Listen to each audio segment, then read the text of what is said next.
Yeah. All right. Hello and welcome. Season 2 of Health in the Real World podcast, starting out with a buddy of mine, Jeremy Murphy. Jeremy, welcome. Thank you, brother. Appreciate it. This is awesome. I'm super happy to be here and have this wonderful discussion that we're about to have. I'm glad to kick this off. Season 2, we're going a little different. We're not talking specifically about what we do for a living. We're going a little bigger, a little more humanistic. In today's episode, we dive into the importance of embracing every step of your journey. Life's challenges are not roadblocks. They're opportunities to learn and to evolve. So I share stories with individuals who turn setbacks into comebacks, reminding us that resilience is our greatest strength. So Jeremy, let's go right to it. We'll learn a lot about you, a lot about me today, talking about struggles, talking about the journey. What struggles have you overcome? That's a big question. Huge question. We're going straight to it.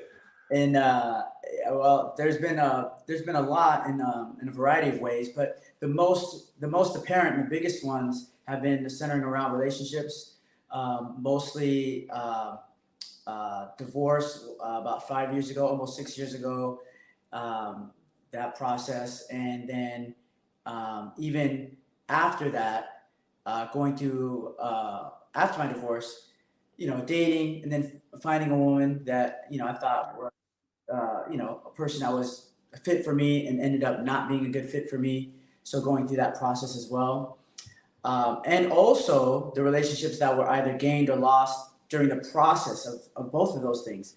We talked about, you and I yesterday talked about fans versus supporters, family and how they react when you go through these kinds of things, young people that you might be responsible for, and how to manage their emotions and how to manage your relationship with them.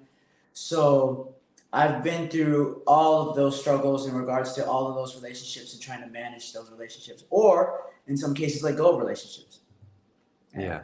I love that concept. We'll go right to that. Fans versus supporters. This is one thing I really appreciated, that explanation that you talked about yesterday. You talked about how some people jump ship when you went through your divorce, and so what is the distinction between fans and supporters, friends? And what are you looking for? Like, I thought this was a really good distinction because you're talking about friends. Right. Sorry, you make the distinction a lot better. Go for it. So, yeah, no problem. Break it down for you because I think a lot of people will be able to relate to this. So this in particular seems to happen. It seems to happen specifically with men, specifically when they go through a divorce. Right.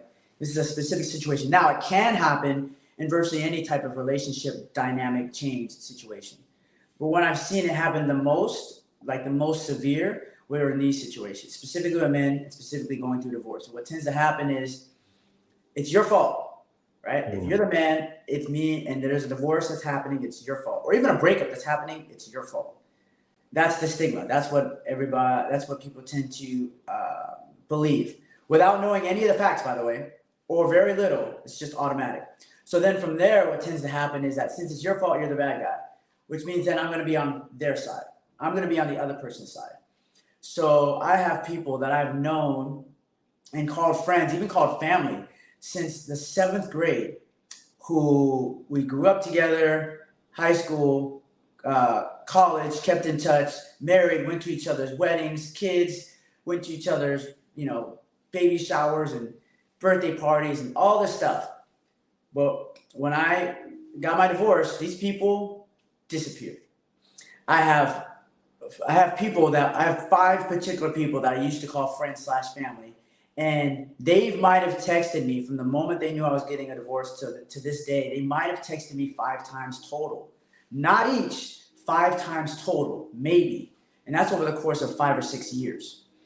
Why? Well, I was wondering why at one point. Now I know why, right? They chose a side. Now, why they felt they need to choose a side? But it extends even further than that. I have other friends from college that also decided to choose a side, and so on and so forth.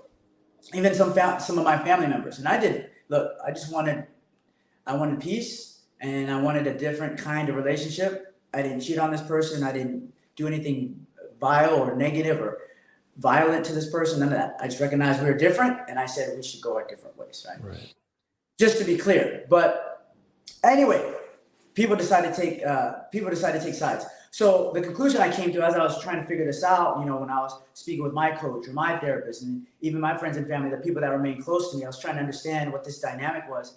And one of my friends expressed it to me like this. He's actually a good friend of mine. He's on my team. He expressed it like this. He was like, those people that did that to you, they weren't the ones that switched sides. They weren't your friend anyway, right? Mm. The gentleman that's reflecting this to me, and he also, he also is aware enough to, at some distance, maintain a relationship with my ex-wife, just in terms of like we're friends. Like I don't have anything against her, but you're my guy, right? He's aware enough to not have to take sides and still find a way to support me so we can maintain our close relationship, as opposed to just taking sides because you decide you want to take sides, right? So friends and supporters fans and supporters. Our fans are people that were on your team, that were cheering for you, that were down for you when you were up. Like you were a football player, like you're a basketball player, like you're a celebrity. They're down for you when you're up. They're all about it when you're up. But when you're down, they don't even want to know why you're down. They don't want to know if it's your fault. They don't want to know if it's right or wrong. They just know that you're down. And they jump ship immediately. And some of them not only jump ship, but some of them jump on the other side and decide that they want to attack you. Wow. So fans, okay, I like that distinction. So fans are those people who are with you when you're at the top. Those are we can even call them fair weather fans, right? Yeah. And then the supporters, even if you're going through something, you're going through a divorce, you're going through anything else, they will still be there. And I like that, supporters really, truly have your back. And I like what we were talking about yesterday too. So, whether it's divorce, whether it's like bankruptcy, which I've been through both of those, or losing friends, or, death of a close friend. Right. 4 or 5 years ago, really good friend of mine was 36 years old, died out of nowhere. He was one of the healthiest guys I knew. That rocked my world. And so whatever it is, at the expense of sounding a little bit cliched, but, as we go through these experiences, it's so true that nobody can really take anything from you. They can take things. They can take your money. They can take your belongings, or you can lose a friend, but they can't take that person who you become. Right. And it's like I think the analogy I love using, and you and I are both fitness guys, is Yeah, the workout analogy. You know, it's those really hard workouts that really help to create that muscle. And you can't get big and buff and full of muscle unless you've been through some workouts. right, Same thing right. with the life, right? You get that emotional intelligence, that you know, almost like those scars, those scabs that we can really learn from. Absolutely. Yes, absolutely. Yeah, 100%. 100%. What is like let's move to this. I love the good Batman, bad Batman, moving from nice guy to good guy. Hmm. What's wrong with being a nice guy? What are some potential downfalls? What is this good Batman, bad Batman story you have? I love this story. Okay, so I'm gonna share the story, the idea that I have, where I got the concept. But to answer your very first question, this is super important. I was actually thinking about this even more after our conversation. It's very important to not only make the distinction between a nice guy and a good man, but also for people, men in particular, to start to understand this difference and navigate away from the nice guy. Here are a couple of things that happen with a nice guy. You and I are talking about this. Typically, if you're a nice guy, what happened in my situation is when I was growing up, I grew up watching a very unhealthy relationship dynamic between my mom and my stepfather. My mom was all of 4'11", my stepfather was like 6 foot, something like that, and my mom is feisty, and they would fist fight. So I grew up watching them, watching my mom trying to fight this mountain of a man. And my main takeaway from that was I'm going to be everything that's opposite of him. And I think in some way, shape, or form, this happens to a lot of what ends up being nice guys. There's something about the masculine energy there where you see a version of it that's so violent and so vile that you make a conscious and even subconscious decision to go the exact opposite direction. But then herein lies the problem. The problem is you become not only do you become a doormat essentially for everybody, but you become a person who of you're so afraid of what you saw and what you thought masculine was that you can't actually embody anything masculine at all. Which ends up happening is you become a very feminized type man. And then what ends up happening is you end up most likely getting in a long-term relationship with a more masculine type women. And when that happens, at some point in time, the masculine in the woman will get very. This is just my experience and what I've noticed what happened to other men. Will get very agitated and irritated and even angry that she's maintaining the masculine and you're not, and that anger will come back to bite you. That anger will come out on you, right? So that's how I see my growth and how my relationships played out. That's how I see it, and I see that happening in other men. But in order to get to the Batman story, it actually goes a little bit deeper than that. Is men have to move away from the nice guy and move more toward the good man because the good man is actually more balanced. And here's the example: in the comic books, there's a story, a Batman story where it's actually Justice League story where essentially the good guy Justice League ends up in a confrontation with the bad guy version of Justice League. They end up in each other's universes. Okay, Chris, if you're still there, if you're still hearing me. I'm here. I'm Uh, here. I'm just all right. spotlighting you. All right. Good guy Justice League, bad guy Justice League. Good guys end up in the bad guys universe. Everything's reversed, and so they end up fighting each other. Right? Good woman, Wonder Woman, bad Wonder Woman, good Superman, Ultraman, Batman, Owlman, all this stuff, and there's a whole story around it. Right? But essentially, it's called Crisis on Two Earths. One of my personal favorites. Now, whether or not you believe or are interested in comic books, that's not the point. One of the reasons why people actually like comic books, men in particular, is there's a lot of good story, a lot of good human story that's told through them. The same way good stories are told through any other genre, right? Yeah. That we watch and love. But at the very end of this story, the good Batman, actual Batman, and bad Batman, Owlman, end up fighting. And they're fighting for the sake of all life, not just their universes, but all life everywhere. Good Batman is getting his butt kicked. He's losing. He ends up getting the upper hand. And at the very end, he says, before he finishes the Owlman, at the very end, he says, go watch this when you get a chance. Because I'm be curious to see what you think. But the good Batman says to Owlman, right as he gets the upper hand, before he finishes him off, he says, we both looked into the abyss, but you blinked. And he Mm. doesn't move, finishes him off, right? Now, I've watched this several times. The first time I watched this was probably 7 years ago. It's an old one. And I've thought about this. It stayed in my head, obviously. And I thought, what does that mean, right? Because it's not just a cartoon. It's something that there's something that the writers are trying to say. What are they trying to say? We both looked into the abyss, right? Because if you know anything about Batman and alternate universes, they have the same backstory. We both looked into the abyss, but when you looked, you blinked. That's what Batman says to Owlman. So this is what I gather from this. You feel free to have your own interpretation. This is what I gather from this. Batman has as a character has stood the test of time because he is one of the very few characters that has literally and figuratively decided that he's going to be good, but also integrated parts of what's negative or parts of the bad or parts of the darkness. He is the good in the darkness, right? He's integrated the darkness into himself, into his personality, into his psyche. And as a result, when you do that, what happens is you have to be able to see the negative aspects of all humanity. You have to be able to see how dark humanity can be. And then you have to be able to say, I'm a part of that as well. Mm-hmm. I can be that dark as well. There's a part of me that could go there as well. Yeah. Right? That's step 2. Step 3 is I choose not to. Yes. Right? And that's what Batman is. So Batman was saying to Owlman, you looked at the darkness of humanity.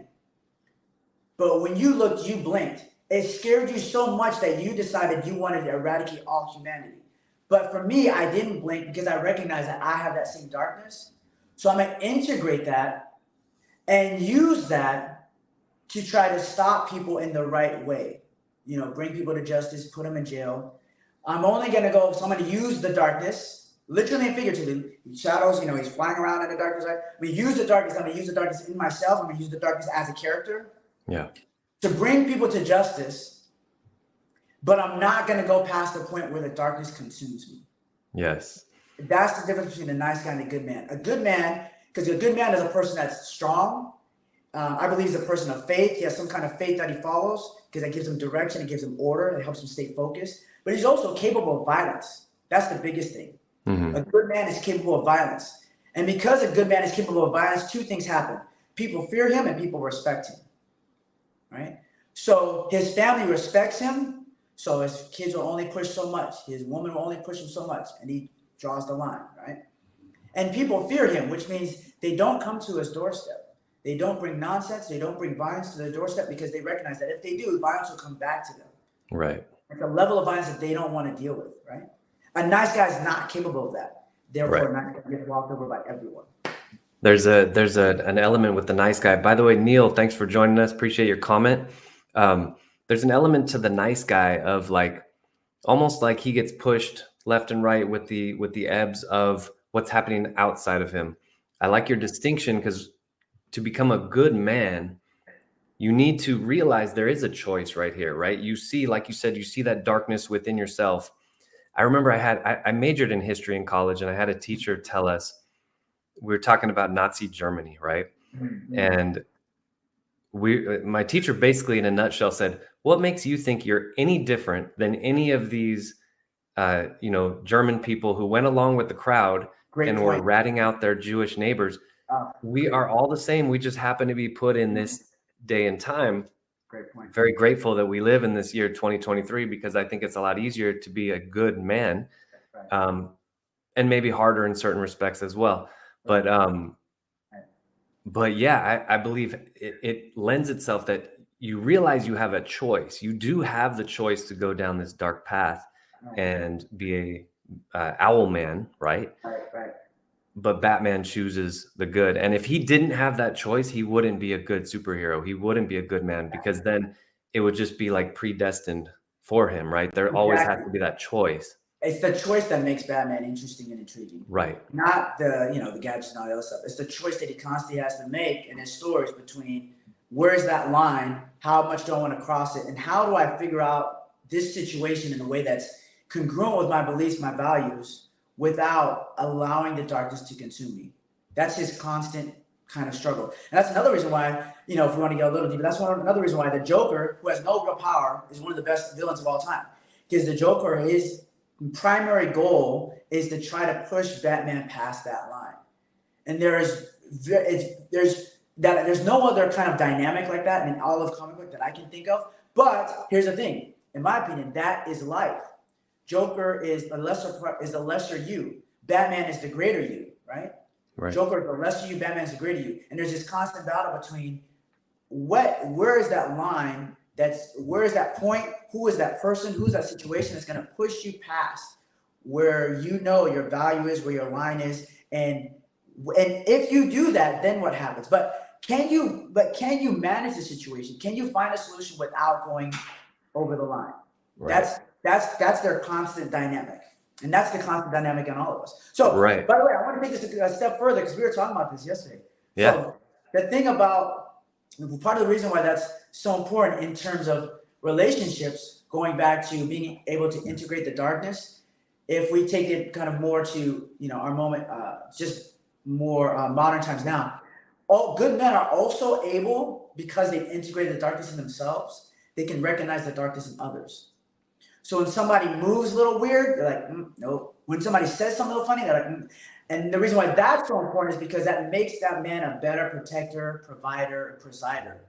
Because that man then can say, they can look at, you know, for example, you know, I know gentlemen like yourself who have daughters. I only have boys, but I know gentlemen have daughters, right? Daughter brings home boyfriend, you know, maybe they're in high school. You check the boyfriend out, you say, dude, you look him up and down, you say a couple things, right? You pull your daughter aside, you say, not him. She said, what? Don't trust me, not him. Not him, right? Your wife, you know, your girlfriend wants to go out, you know, with the girl somewhere. You know, you meet a couple of her friends, they say something a little weird, they act a little funny. Not them. Not them, right? And how this is so important because it's not about control. It's about being able to see the darkness, being able to see bad stuff coming to your doorstep and make a decision that keeps everyone safe before it actually happens. You don't make the decision while the Joker is driving around the corner, not when he's at your front door, not when he's inside your house, right?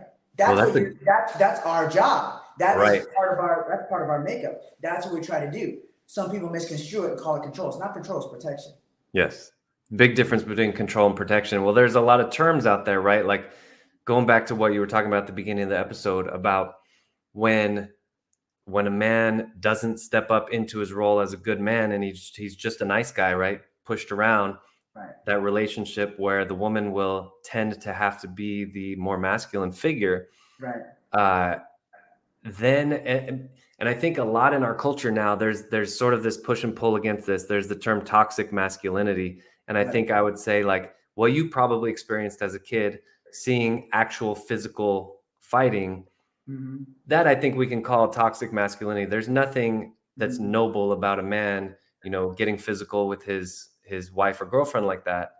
And then going to the absolute other extreme, instead of saying, I'm going to see that and see that we all have the potential for violence. We all have that in us, but I'm going to choose peace, justice, protection, all those things.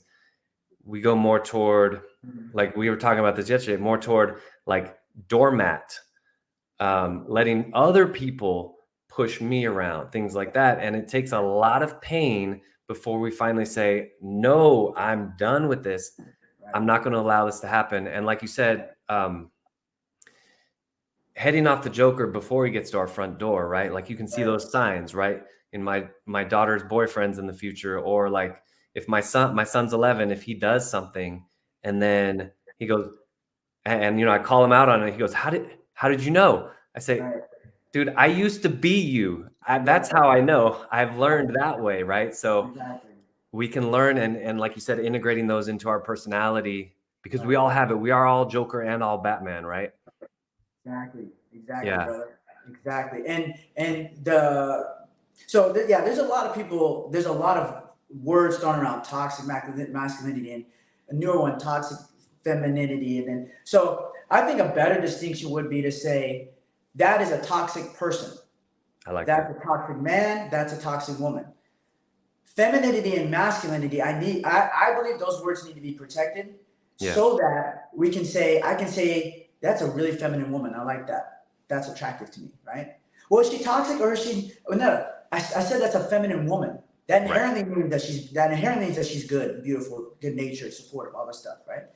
That's a masculine man. Was he a toxic man or is he? No, no. I said he's a masculine man. Right. Which means Right. that he's good, he's faithful, he's focused, he's purposeful, he's a protector, I right? like that. Now, if I said that's a toxic person, if I said that's a toxic male, that's a toxic female, I'm talking about one individual. But if I'm talking about an archetype, if I'm talking about a way of being, I prefer not to give that, because if I say it's a way of being, it should be inherently positive, right? Sure. Those terms I think should be protected as inherently positive. That way, we get away from labeling groups of people, and we can just say one person, Yes. right? Or maybe like a handful, but we just say this person is toxic, that man is toxic, that woman is toxic.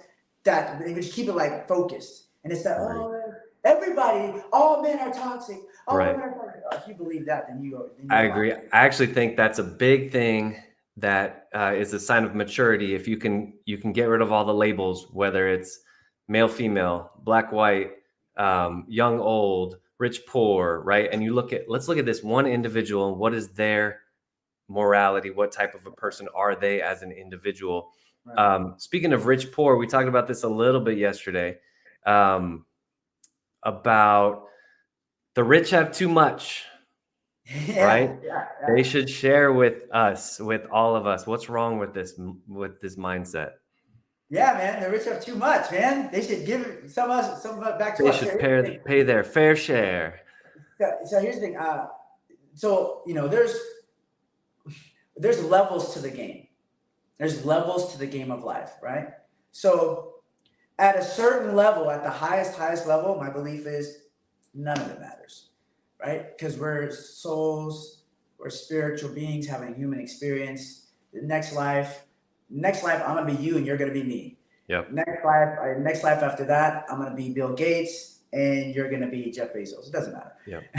Life after that will be fish. Who cares? Right? At a higher level, it doesn't matter. And the only reason I say that is because it takes the steam out of some of these arguments. Right? Yeah. We have to recognize that at some level, like your life is your own, right? And each experience will be a little bit different every time you come back around. Okay, that's a higher level that some people may not be interested in or be ready for.